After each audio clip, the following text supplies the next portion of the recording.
In this video today, we're gonna take a look at how we can create an enemy that can move randomly in 4 directions using a state machine.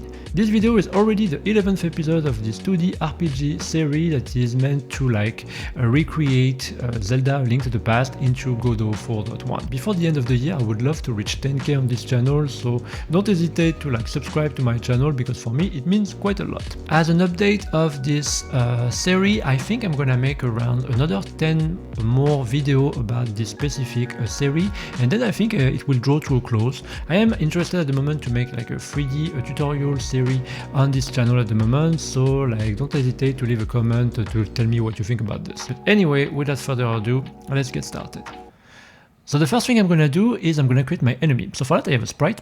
In my sprite folder I have created a new folder that is called enemy, and I have that sprite right here.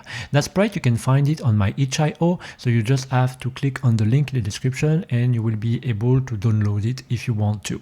What I'm going to do now is I'm going to create a new scene, and here I'm going to create a character body 2D for my enemy. So that character body 2D, I'm going to rename it enemy 1, like this. Enemy underscore 1, like that. And what I'm gonna do is I'm gonna create a sprite 2D. I'm gonna create an animation player, and just need to click on the plus animation player here, and I'm gonna create a character, and I'm gonna create also a collision shape.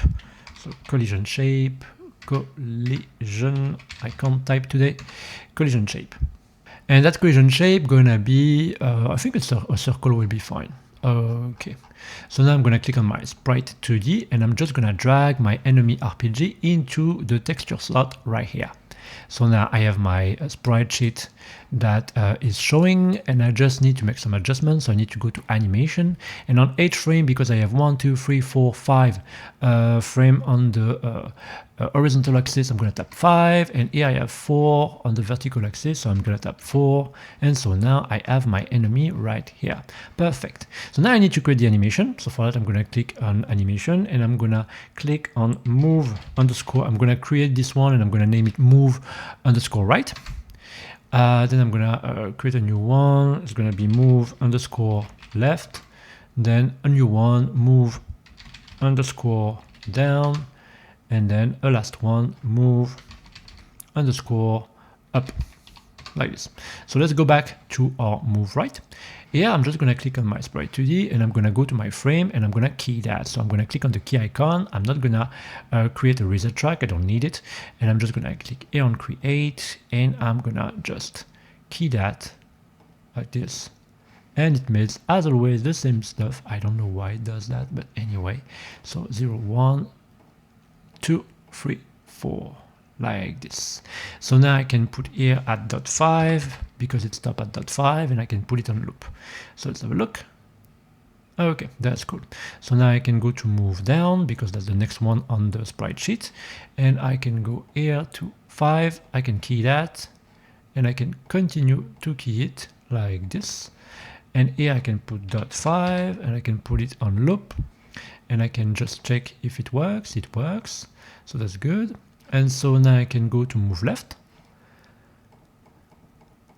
here, so that's the 10th frame. I can click on the little key icon right here, up like this, and I just need to drag that here because I haven't put my blue bar at 0, so I just can select all of them and drag them back here. I need to just put that at .5, make it on loop, put it on loop. That's good. And finally the last one, move up, and I'm gonna go back to my sprite here, and I'm just gonna go where it is. So here 15, 16, 17, 18, 20. Okay, so now I can put it at .5, and I can put it on loop. So that is good. Now that we have created that, what we can do is we can create a script. I'm going to show you in this video one nifty trick that you can use for coding enemy movement. So we're going to create first a script on this one. So I'm going to click here on the script icon while I'm selecting my enemy. I'm going to click on the script icon, and it's going to give it the name enemy underscore 1. I'm going to put that script into my script folder. I'm going to create a new folder actually that I'm going to call enemy, like this.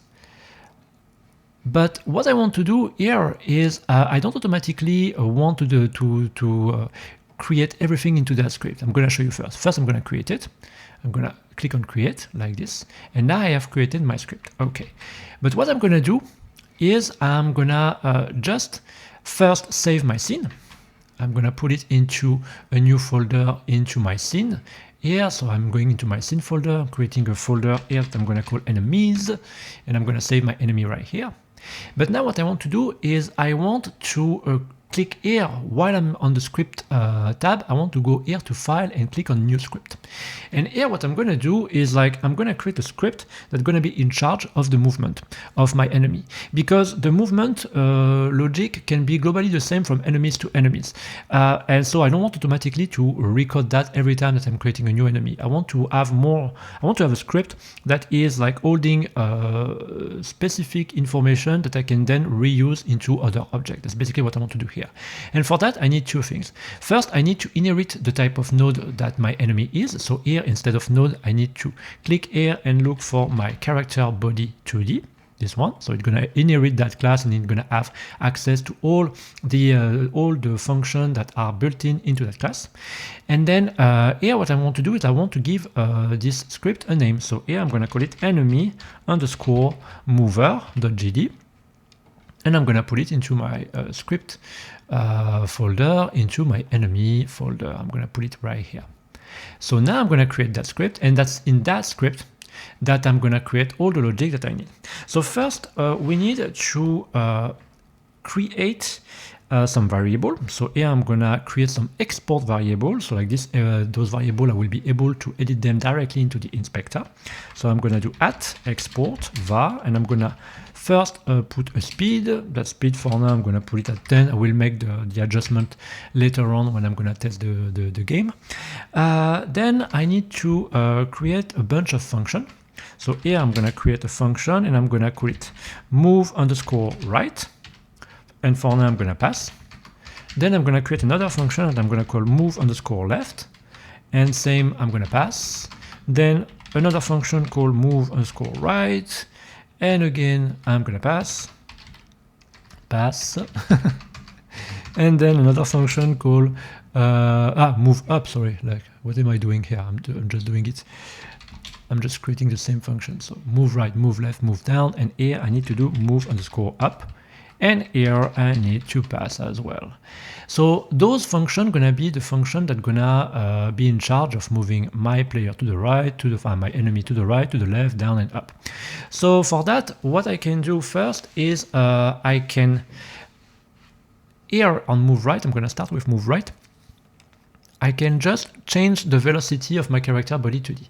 Because we have a character body 2D, here I can call my velocity, because it is built into the class of the character body 2D. And here that velocity, I can set it equal to a vector2 dot right, and I'm going to multiply it by speed, like this. So now I can do the same for move left. I can do velocity equal vector2 dot left, like this, multiply by speed. Then I can go to move down. I can do velocity equal vector2 dot, I think it's down, voila, times speed. And then finally move up. I can do velocity equal vector2 dot up times speed, something like this. So now that I have done that, I have the basic for moving my enemy. So now I just need to display the right animation. So here I'm just gonna go, and here I'm gonna rename that animation player to anim, like this. And here I'm just gonna put $anim.play, and here I'm gonna call move underscore right. It is not like shown, it is not like suggested by Godot, because here we are in a different script than the one that we have created on our enemy, so he can't have access to that. So here we need to hard code that, and so here I need to come here, I need to just put left here, then I need to come here, and I need to do move down here, and then finally here I need to come and do move up, like that. So now the beauty of having that script is that I can give it a name. So here under extend character body 2D, I'm gonna give it a class name, and that class name I'm gonna call it enemy movement, like this, and I'm gonna save. And now it becomes its own class. And so now in my enemy folder that is right here, I can access the enemy mover that I've created. And for that, I just need to click on my script. And here, instead of character body 2D, I can just call my enemy underscore movement. And now, because my enemy movement is a character body 2D, like the node of my enemy, it's gonna have all the access of that character body 2D class, but we're also gonna have access to all the functions that we can create in it. And this is very useful if we want to use the same script to move different enemy at the same times. So like this, we don't have to rewrite all of this. So now one thing that we can do is like in my enemy movement script, here I can create a new function, and that function is going to be a physics process delta that is checked 60 frames per second. And here for testing my enemy, I can, for example, here call move underscore right. But now like this, it will not work because we need one last element, which is move and slide, because right now we are just calling our animation, but we don't use move and slide, and we need to use move and slide to make our enemy move. So we need to call here move and slide, and so now it will work. So now if we go back to main level, I can click on my main level here, and I can just go to that chain icon, click on it, and I can look for my enemy 1. And so now I can go to my scene, and where is he? It's here. So I can just grab my enemy like that. And instead of putting my enemy at 10, what I can do is I can change the speed to, like, let's say 5, for example. And so now when I'm going to launch the game, it's going to play the animation, and you can see that it moves. So that's perfect. So let's see if 10 was like a good speed. Yeah, I can make it move quicker. So let's see 20. Voila, this is already a better movement. So now here what we need to do is we need to have a way to make our enemy move randomly.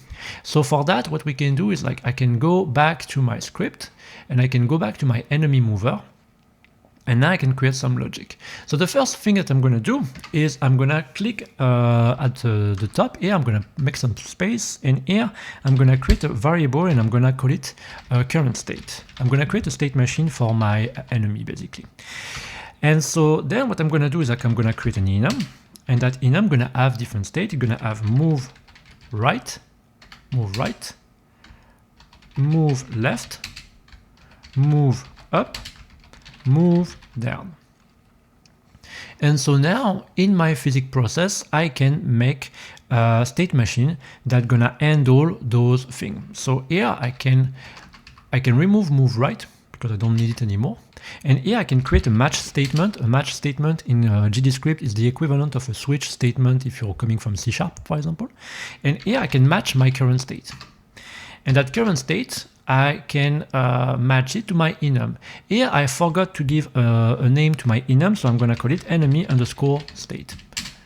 And so now here I can call my enemy state. So here I can say if enemy state is equal to move right, then I can call my move right function right there. So I can just copy it, and I can copy it here. If my enemy state is equal to move left, then I can just call my move underscore left function. It hasn't suggested it. Voila. If my enemy state is equal to move up, then I can call my move up function. And if it's enemy state dot move down, then I can call my move underscore down function. Now that we have created that, I can, for example, say in my current state, I can say, okay, I want that the game start. I want that when the game starts, my enemy state is set on move down, for example. Move down, like this. Move down. So now when we're gonna launch the game, you're gonna see that you're gonna move down like this. So that's good. So now we need to have a way to randomize that. And for that, we need to create a new function. But first, before to create that function, we need to create a new variable. That variable here, I'm gonna call it dir, and it's gonna have nothing. Now that I've created that, I'm gonna create under my physics process delta here.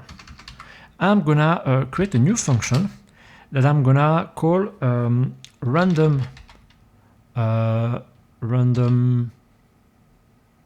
generation. And that random generation function, I'm gonna set it to be equal to dir. And dir, I'm gonna set it equal to rand I. This means random integer. And here, I'm gonna put the modulo sign, and I'm gonna put 4. So what this does is that it's gonna create a random integer that is selected between 0 and 5.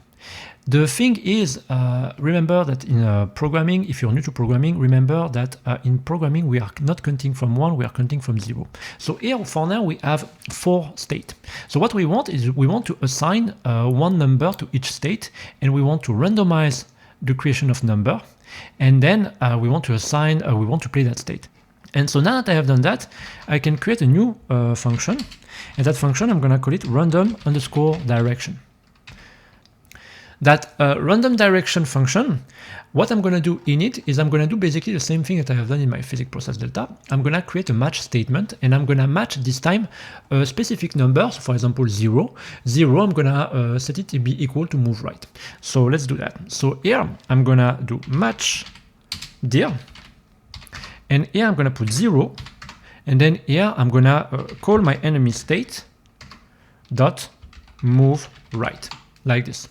Then we're gonna do the same for 1. Here it's gonna be enemy underscore state dot move left, like this. Then 2 is gonna be enemy state dot move up, and then 3 is gonna be enemy underscore state dot move down, like that.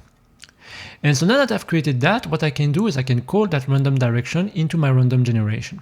So here I can just do random underscore direction, like this.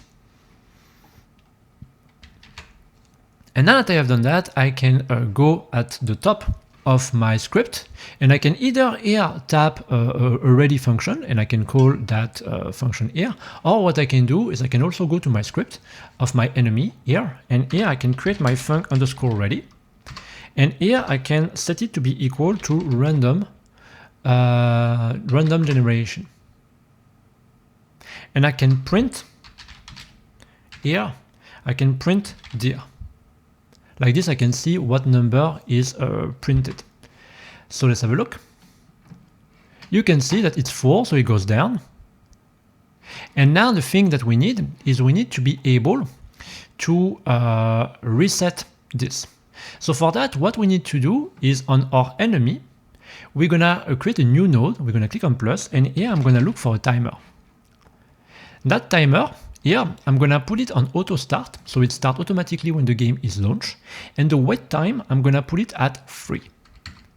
And so now, with that timer clicked, I'm gonna go to the inspector, and to the right of the inspector, there is node.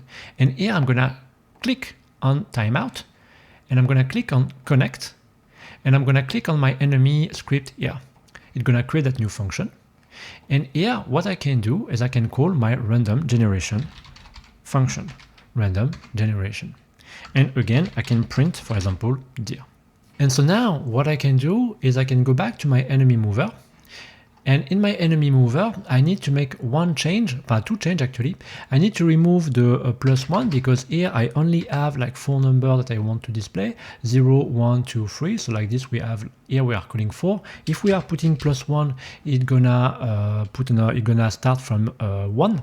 So that's not what we want. And so then after that, also what I need to do is here I need to change my current state, because if I have created that variable current state here, is because that variable is acting like a bridge between state. And so when we are changing state, we are first calling that, and then we are moving from, for example, move right to move left. So here what I need to do is I just need to do current state and set it equal to the new state. So I can just copy that, and I can copy it here, and I can copy it here, and I can copy it here, like this. And so with that done, to recap what we have done, we have created function that handle the movement on each vector of our enemy. Then we are matching those movements to a state machine that is set into the physics process delta of our enemy. And for making it, for randomizing it, we have created a function random generation that creates a random integer between 0 and 3. And we have matched those number between 0 and 3 to a specific state of our enemy. And we have created a timer that is resetting every 3 seconds, and that we have just set here, like my wait time is on 3 seconds and it's on auto start. And so now that I have done all of this, what I'm going to be able to do is that I'm going to be able to see if my enemy is moving. I'm going to just go here to my enemy mover, and just after I've created my number, I'm just going to print dir. So like this, you're going to see in the console that my states are created. So you can see it moves, 1, 3, it moves, 2, it moves, and so on and so on. After that, there's a problem with that method, is that sometimes we can have like the same state that has been created, that has been generated several times. So there is fix for that, but like I'm not going to cover that into this video. This is already a good method to create like a randomized movement. What we can do as well, we're going to do that in the future, is that when the enemy going to collide with something, it's going to change automatically his state to the opposite. So, but we're gonna do that in the next video, because that video is already getting a bit long. This video is finished now. I hope it has been helpful for you. If it's the case, don't hesitate to give a thumbs up and subscribe to my channel. And me, I will see you next time. Bye.